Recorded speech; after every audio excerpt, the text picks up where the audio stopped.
আজকের এই প্রতিবেদনে আপনারা দেখবেন অবশেষে ইরান করেই দিল ফুল স্কেল ওয়ার বা পুরোদস্তুর যুদ্ধের ঘোষণা। তারা সাফ জানিয়ে দিয়েছে এখন আমেরিকার সাথে পূর্ণ শক্তিতে যুদ্ধ হবে। অন্যদিকে আমেরিকাও বসে নেই। ইরানের চাবাহার শহরে তারা নতুন করে বোমা বৃষ্টি করেছে, সেখানে চলছে চরম ধ্বংসলীলা। কিন্তু ইরানও ছেড়ে দেওয়ার পাত্র নয়। তারা মিসাইলের বৃষ্টি নামিয়েছে কুয়েতে থাকা 3টি বড় মার্কিন ঘাঁটিতে এবং সেখানে ব্যাপক ক্ষতির দাবি করেছে। জর্ডানের আকাশেও শোনা গেছে ইরানি মিসাইলের গর্জন।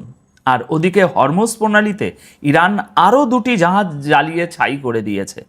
হরমুজ প্রণালী দিয়ে যাওয়ার জন্য জাহাজের কর্মীদের এখন প্রাণের ঝুঁকি নিতে হচ্ছে।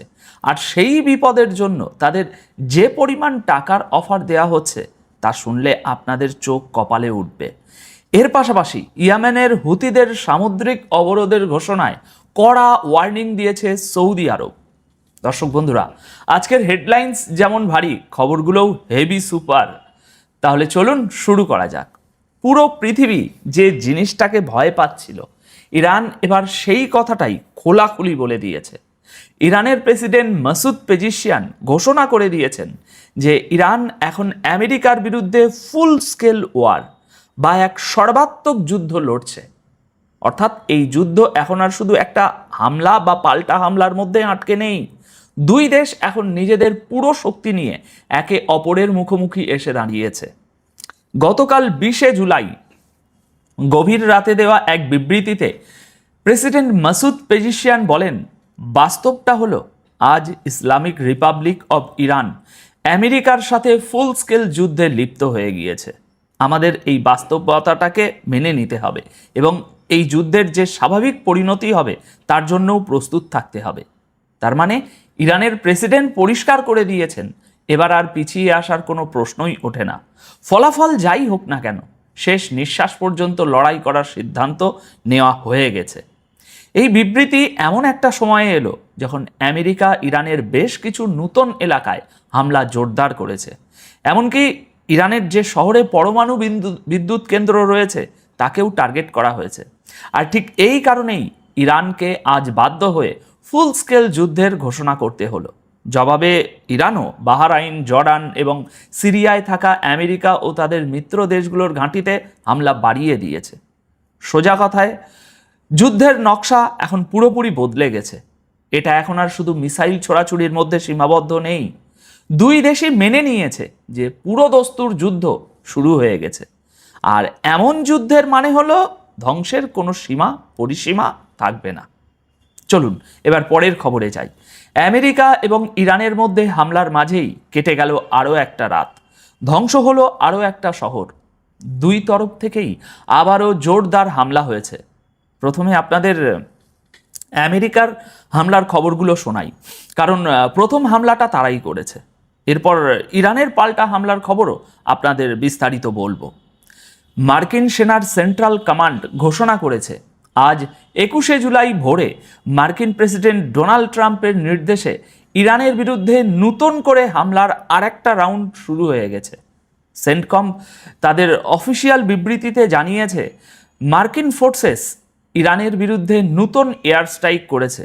এর মূল উদ্দেশ্য হলো ইরানের সেই সামরিক ক্ষমতাকে দুর্বল করে দেওয়া যা ব্যবহার করে তারা হরমুজ প্রণালী দিয়ে যাওয়া বাণিজ্যিক জাহাজগুলোর উপর এইসব হামলাগুলো চালাচ্ছে। মোটামুটি আমেরিকা প্রতিদিন হামলা করে আর তারপর ঠিক এই কথাটাই বলে। অর্থাৎ যুদ্ধটা আবারও সেই হরমুজ প্রণালীর জন্যই বেঁধেছে। এটা নিশ্চয়ই আপনাদের কাছেও এতক্ষণে পরিষ্কার হয়ে গেছে। আমেরিকার দাবি এই স্ট্রাইকগুলোর ফোকাস আবারও ছিল দক্ষিণ ইরান। ইরানি মিডিয়াও নিশ্চিত করেছে যে ইরানের দক্ষিণ অঞ্চলের বেশ কিছু শহরে আমেরিকার মিসাইল আর বোমা আছড়ে পড়েছে। কিন্তু দর্শক বন্ধুরা, গল্প এখানেই শেষ নয়। আমেরিকার হামলার কিছুক্ষণ পরেই ইরান পাল্টা জবাব দেওয়া শুরু করে। ওই অঞ্চলে থাকা আমেরিকার যেসব ঘাঁটি আর ফেসিলিটিস মার্কিন সেনা ব্যবহার করছে বর্তমানে বলে ইরান মনে করে, সেগুলোর উপর ইরান মিসাইল আর ড্রোন হামলা চালায়। এদিকে আকাশে উঠছে আমেরিকার বোমারু বিমান আর অন্যদিকে আকাশ চিরে ছুটে যাচ্ছে ইরানের ব্যালিস্টিক মিসাইল। দুই দেশই একে অপরের সামরিক ক্ষমতা গুড়িয়ে দেওয়ার আপ্রাণ চেষ্টা চালিয়ে যাচ্ছে, কিন্তু এখনো পর্যন্ত না আমেরিকা পিছু হটছে আর না ইরান। আর একটা রাত কাটলো, আর একটা সকাল হলো, কিন্তু যুদ্ধের আগুন কমার বদলে যেন আরও দাউ দাউ করে জ্বলে উঠল। আজ 21শে জুলাই ভোরে ইরানের উপর সবচেয়ে ভয়ঙ্কর বোমাবর্ষণ হয়েছে তাদের চাবাহার এলাকায়। এই চাবাহার একেবারে হরমুজ প্রণালীর ধারেই অবস্থিত। বলা হচ্ছে এই হামলার উদ্দেশ্য শুধু ধ্বংসলীলা চালানো নয়, বরং ইরানের উপর এতটাই চাপ সৃষ্টি করা যাতে তারা হরমুজ প্রণালী আবার পুনরায় খুলে দিতে বাধ্য হয়। ইরানি মিডিয়া জানিয়েছে সিস্তান ও বালুচিস্তান প্রদেশের চাবাহার এবং কোনার্ক শহরে আমেরিকা পরপর 4টি এয়ার স্ট্রাইক করেছে। সামনে আসা ভিডিওগুলোতে চাবাহারের আকাশে বিস্ফোরণের শব্দ, কালো ধোঁয়া আর আগুন পরিষ্কার দেখা যাচ্ছে। রিপোর্ট অনুযায়ী আমেরিকার পুরো ফোকাস এখন হরমুজ প্রণালীর আশেপাশের এলাকাগুলোর দিকে, কারণ দুনিয়ার সবচেয়ে গুরুত্বপূর্ণ এই সমুদ্রপথ এখনও বন্ধ, আর এটাই গোটা বিশ্বকে আতঙ্কে রেখেছে। হরমুজ বন্ধ থাকার কারণে আন্তর্জাতিক বাণিজ্যের পুরো সিস্টেমটাই এখন নড়বড়ে হয়ে গেছে। তেলের সাপ্লাইয়ে মারাত্মক প্রভাব পড়েছে। মালবাহী জাহাজগুলো বাধ্য হয়ে রাস্তা বদলাচ্ছে, যার সরাসরি প্রভাব পড়ছে সারা বিশ্বের শেয়ার বাজার আর অর্থনীতিতে। জিনিসপত্রের দাম হু হু করে বাড়ছে। তার মানে চাবাহারে পড়া এই বোমগুলো শুধু ইরানের মাটি কাঁপাচ্ছে না, এর পেছনে লুকিয়ে আছে পুরো বিশ্বের অর্থনীতিকে আবারও সচল করার একটা চরম চেষ্টা। এখন সবার চোখ এই দিকেই আটকে আছে। ইরান কি চাপের মুখে পড়ে হরমুজ খুলে দেবে, নাকি এই যুদ্ধ আরও ভয়ঙ্কর কোনো মোড় নেবে? এবার দেখুন ইরানের হামলার খবর। আজ 21শে জুলাই সকাল 11:15 নাগাদ ইরানের সরকারি নিউজ এজেন্সি ইরনা কিছু ছবি প্রকাশ করে এমন এক দাবি করেছে যা পুরো উপসাগরীয় অঞ্চলের নজর কেড়েছে। ইরানের দাবি, তাদের অপারেশন থান্ডারবোল্টের 18তম পর্যায়ে ইরানি সেনা কুয়েতে থাকা মার্কিন ঘাঁটিগুলোতে সারফেস টু সারফেস মিসাইল দিয়ে হামলা চালিয়েছে। এখানে মনে রাখবেন, আইআরজিসির অপারেশন আলাদা চলছে আর ইরানের সেনার অপারেশন আলাদা চলছে। ইরান বলছে সবার প্রথমে কুয়েতের ক্যাম্প আরিফ জান এখানে মোতায়েন করা আমেরিকার হিমার্স মিসাইল সিস্টেমকে টার্গেট করা হয়। এরপর আহমেদ আল জাবের এয়ারবেস এবং আলী আল সালাম এয়ারবেসে থাকা MQ ড্রোন হ্যাঙ্গার, মার্কিন র্যাডার কমিউনিকেশন এবং স্যাটেলাইট ফেসিলিটিতেও মিসাইল আর ড্রোন দিয়ে হামলা চালানো হয়েছে। অন্যদিকে কুয়েতের সেনাবাহিনী তাদের অফিসিয়াল বিবৃতিতে বলেছে যে ইরানের ছোড়া বেশ কয়েকটি মিসাইল আর ড্রোনকে তারা তাদের এয়ার ডিফেন্স সিস্টেম দিয়ে আকাশেই ধ্বংস করে দিয়েছে। কুয়েত বলছে মানুষজন যদি কোনো বিস্ফোরণের শব্দ শুনে থাকে তবে সেটা ইরানি মিসাইলের শব্দ নয়, বরং ওই যে মিসাইলগুলোকে মাঝপথে আটকানো হয়েছে সেই আটকানোর শব্দ। অর্থাৎ কুয়েত বোঝাতে চাইছে যে তাদের খুব একটা ক্ষতি হয়নি ইরানি হামলায়। কিন্তু ইরান নিজেদের দাবিতে অনড়। তারা বলছে 3টি বড় মার্কিন ঘাঁটিকে তারা নিশানা করেছে। এখন আমাদের প্রশ্ন হলো, কুয়েতে যদি সব মিসাইল কুয়েত আটকেই দেয়, তাহলে প্রতিদিন কুয়েতের মাটিতে এত ক্ষয়ক্ষতি কিসের কারণে হচ্ছে? খবর কিভাবে আসছে? আকাশ থেকে কি তাহলে মিসাইলের বদলে বড় বড় শিলাবৃষ্টি পড়ছে? কুয়েত সেটা পরিষ্কার করে বলছে না। চলুন পরবর্তী খবরে এগোই। একদিকে ছিল ইরানের ব্যালিস্টিক মিসাইল আর অন্যদিকে আমেরিকার পেট্রিয়ট এয়ার ডিফেন্স সিস্টেম।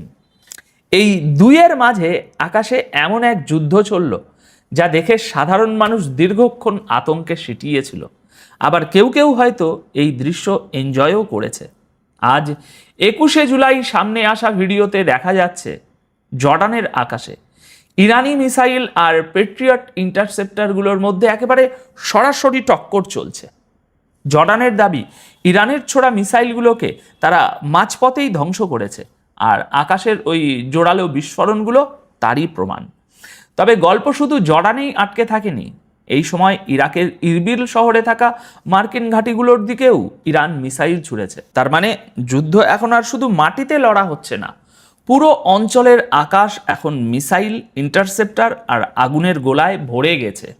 আর নতুন আসা প্রত্যেকটা ভিডিও এই সংঘাতকে আরও বেশি ভয়ানক করে তুলছে। শুধু উপসাগরীয় দেশগুলোর মার্কিন ঘাঁটিতেই নয়, সমুদ্রে অর্থাৎ হরমুজ প্রণালীতেও ইরান সমানে মিসাইল বৃষ্টি চালিয়ে যাচ্ছে।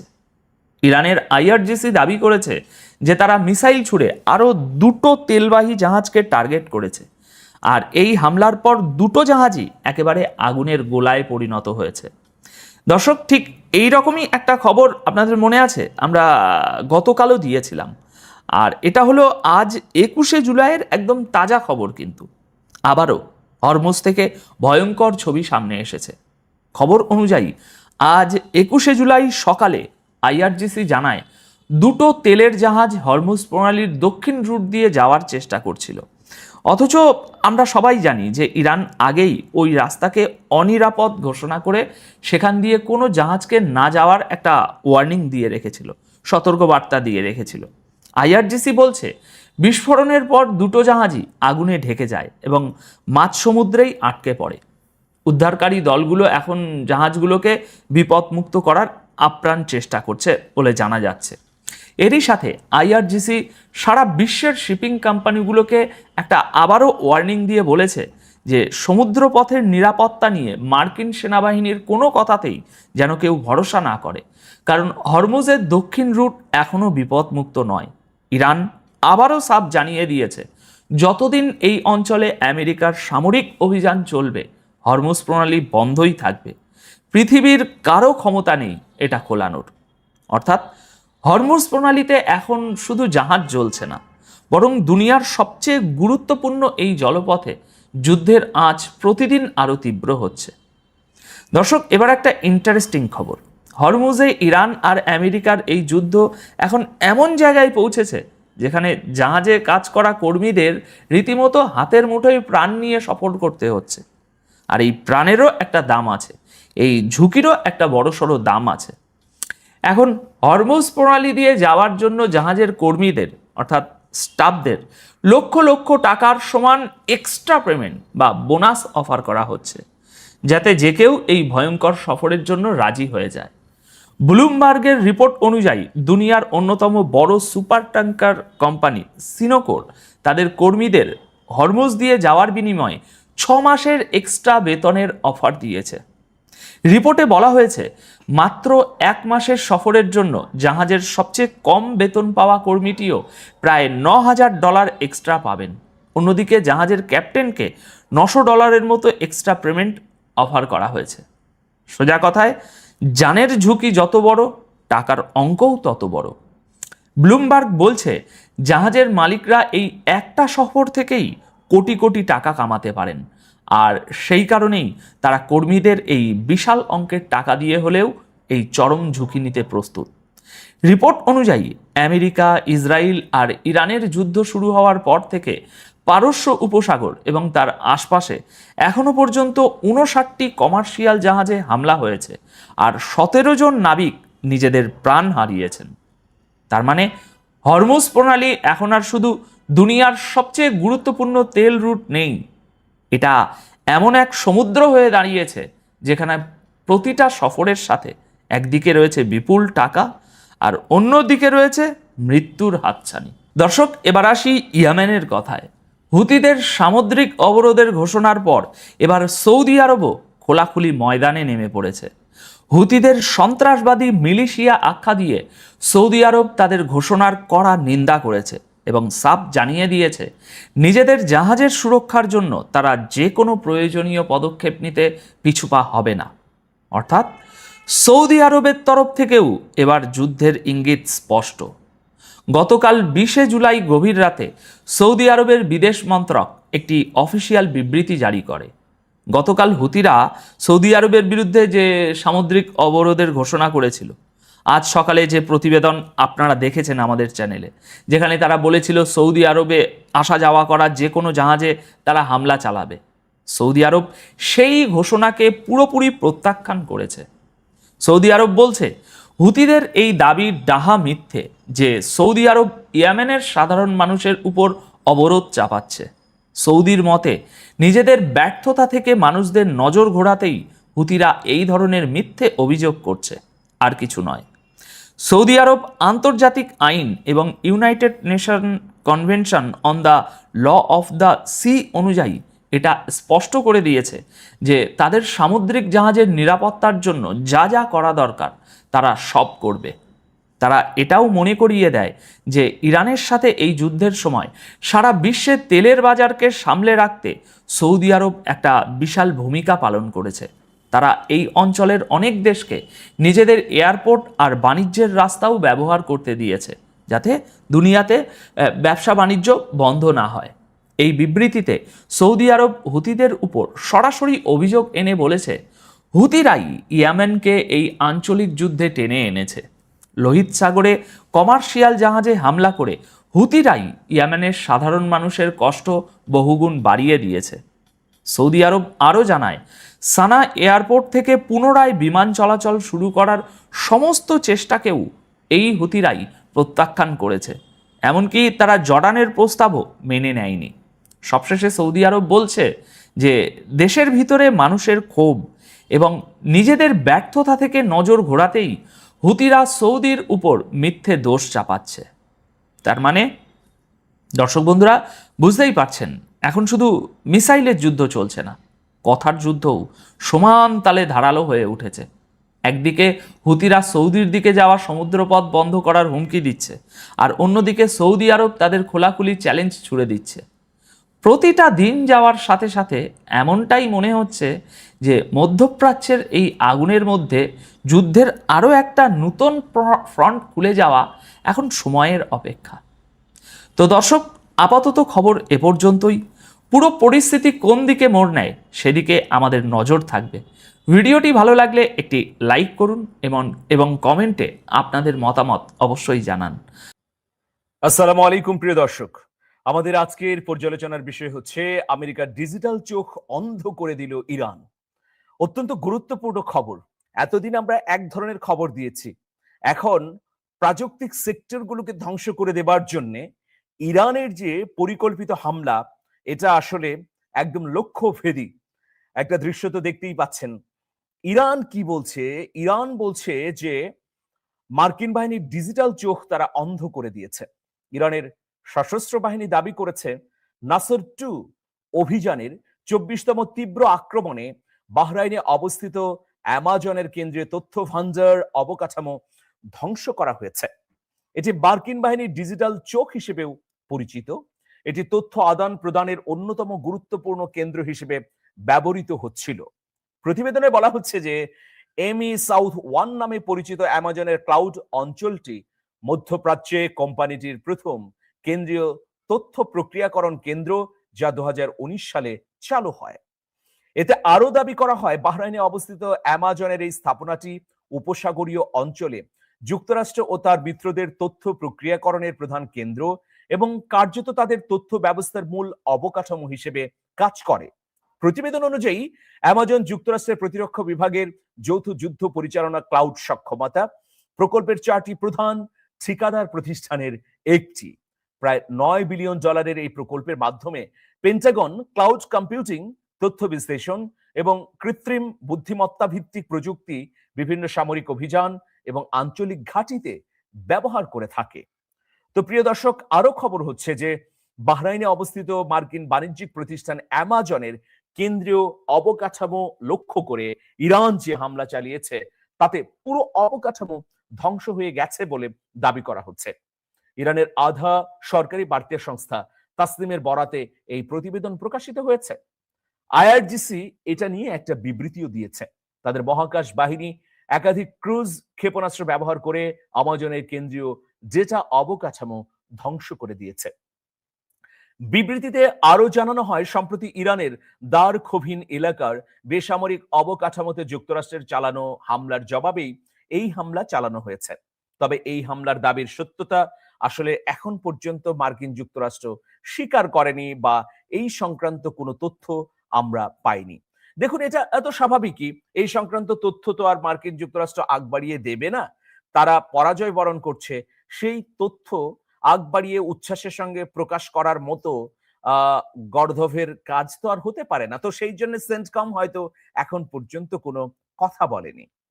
দেখুন, যুদ্ধে সবচেয়ে গুরুত্বপূর্ণ হচ্ছে তথ্য। ইরানের ক্ষেত্রে বলা হয় যে ইরান সামরিকভাবে যতটা সক্ষমতা অর্জন করেছে, ঠিক ততটাই পিছিয়ে রয়েছে গোয়েন্দা তথ্যের জন্য। সেই জন্য আমরা যদি গত 2 বছরের ঘটনা প্রবাহকে বিশ্লেষণ করি, আমরা কি দেখব?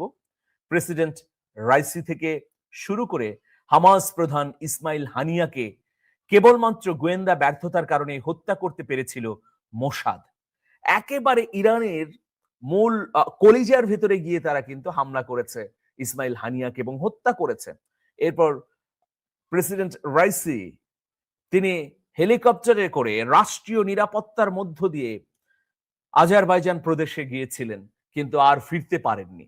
তো এই যে ঘটনাগুলো একের পর এক ঘটেছে, এরপরে হিজবুল্লাহ প্রধান হাসান নাসরুল্লাহকে হত্যা করা হয়েছে গোয়েন্দা ব্যর্থতার কারণে। এমন একটা বাংকারে ছিলেন যে পুরো বাংকারে যারা যারা ছিলেন হাসান নাসরুল্লাহর সঙ্গে সবাইকে হত্যা করে ফেলা হয়েছে কেবলমাত্র গোয়েন্দা ব্যর্থতার কারণে।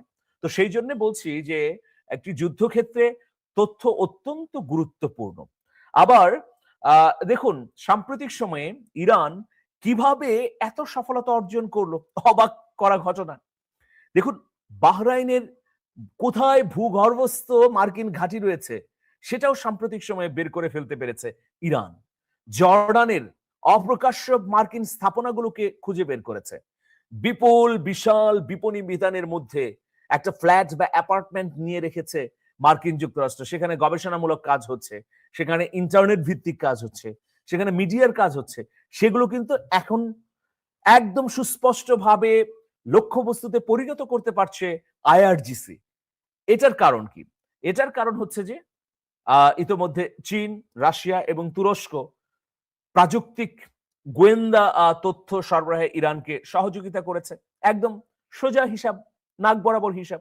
ফলে কি হয়েছে যে মার্কিন যুক্তরাষ্ট্রের সেন্ট্রাল কমান্ড অবাক হয়ে গেছে যে এই ধরনের নিরবচ্ছিন্ন নিশ্ছিদ্র নিরাপত্তার পরেও কিভাবে ইরান এই তথ্যগুলো পেল। সর্বশেষ একটা ঘটনা বলি, যে ঘটনার কথা এখনো স্বীকার করেনি ইসরায়েল। ইসরায়েলের স্যাটেলাইট কেন্দ্র পুরোপুরি ধ্বংস করে দিয়েছে ইরান। এটা কিভাবে? এটার পেছনে একটা চমকপ্রদ ঘটনা আছে। ইসরায়েল তার এই ভূ উপগ্রহের মাধ্যমে তথ্য আদান প্রদানের কেন্দ্রটিকে সুরক্ষিত রাখবার জন্য জনবসতিপূর্ণ এমন এলাকায় এর অফিস স্থাপন করেছিল, আবাসিক এলাকায়, আবাসিক ভবনে, যেটা কেউ কল্পনাও করতে পারেনি। ওই আবাসিক এলাকার মানুষও কিন্তু ভাবেনি যে ইসরায়েলের এরকম একটা গুরুত্বপূর্ণ স্থাপনা সেখানে ছিল। কিন্তু যখন গত 28শে ফেব্রুয়ারিতে যুদ্ধ শুরু হলো, এই সময়ে ইরান কিন্তু একদম লক্ষ্যবস্তুতে পরিণত করেছিল সেটিকে, একদম গুড়িয়ে দিয়েছে। ওই ভবনের কেবলমাত্র ওই ফ্ল্যাটটিকেই ধ্বংস করে দিয়েছে, ওই কেন্দ্রটিকেই ধ্বংস করে দিয়েছে, আর অন্যান্য ঘরবাড়ি ক্ষতিগ্রস্ত হয়নি। দেখুন ইরান কিভাবে সফলতা অর্জন করেছে। পরে কিন্তু স্থানীয় গণমাধ্যমগুলো এ নিয়ে ব্যাপক তোলপাড় করেছে এই তথ্য যখন ফাঁস হয়। এটা দীর্ঘদিন ধরে ধামাচাপা বা এমবার্গো দিয়ে রেখেছিল ইসরায়েলি সরকার। তো এখন আমি ওই কথাটাই বলছি যে সক্ষমতা শুধুমাত্র সামনাসামনি স্থল, আকাশ, নৌপথে যুদ্ধের ক্ষেত্রে নয়, তথ্য প্রযুক্তির ক্ষেত্রে যতক্ষণ না পর্যন্ত ইরান তার সক্ষমতার চূড়ায় যেতে পারবে ততক্ষণ সে পরিপূর্ণ সফলতা পাবে না। এখন ফেজ বাই ফেজ ইরান যে যুদ্ধটি করছে, যেমন ধরুন জর্ডানে মার্কিন যুক্তরাষ্ট্রের যে স্থাপনাগুলো আছে সেগুলোকে আক্রমণ করছে, ধারাবাহিকভাবে আক্রমণ করছে। গত 3 দিন ধরে আক্রমণ হয়েছে। লেটেস্ট খবর হচ্ছে যে সেখান থেকে মার্কিন যুক্তরাষ্ট্রের সেনা সদস্যরা পালিয়ে যাচ্ছে জীবন নিয়ে। এরপর দেখুন ইরাক থেকে ঘোষণা দিয়েই কিন্তু মার্কিন যুক্তরাষ্ট্র ঘাঁটি প্রত্যাহার করে নিয়েছে। এখন আছে বাহরাইন। তো আপনারা সবাই জানেন যে বাহরাইন নিয়ে ইরানের সঙ্গে আগে থেকেই দ্বন্দ্ব। তো এই বাহরাইন ইরানের বিরুদ্ধে সুস্পষ্টভাবে কাজ করছে এবং পুরো বাহরাইন জুড়ে নানাভাবে প্রকাশ্যে অপ্রকাশ্যে মার্কিন ঘাঁটি, সেনা তাঁবু, গবেষণাগার, বিভিন্ন ওয়ার ইনস্টিটিউট রয়েছে। তো এগুলোও কিন্তু এখন আইডেন্টিফাই করে ধ্বংস করা হচ্ছে। এই যে অ্যামাজনের যে ডেটা সেন্টার, এটা তো খুবই গুরুত্বপূর্ণ মার্কিন যুক্তরাষ্ট্রের যোগাযোগ স্থাপনের জন্য, সেটা ভূগর্ভস্থ এবং আকাশে। এই ডেটা সেন্টার তো খুব গুরুত্বপূর্ণ ছিল এবং প্রতিনিয়ত মার্কিন যুক্তরাষ্ট্রকে সহযোগিতা করত। কিন্তু সেটাকে ধ্বংস করে দিয়েছে ইরান। তো এটাকে আসলে মার্কিন যুক্তরাষ্ট্রের মধ্যপ্রাচ্যে ডিজিটাল চোখ বলা হচ্ছে। তো এই ডেটা সেন্টারটিকে আসলে কেন চোখ বলা হচ্ছে? কারণ পুরো মধ্যপ্রাচ্যে যে যুদ্ধ পরিচালিত হচ্ছে, এই যুদ্ধ পরিচালনার ক্ষেত্রে এই ডেটা সেন্টারের একটা সমন্বয় ছিল।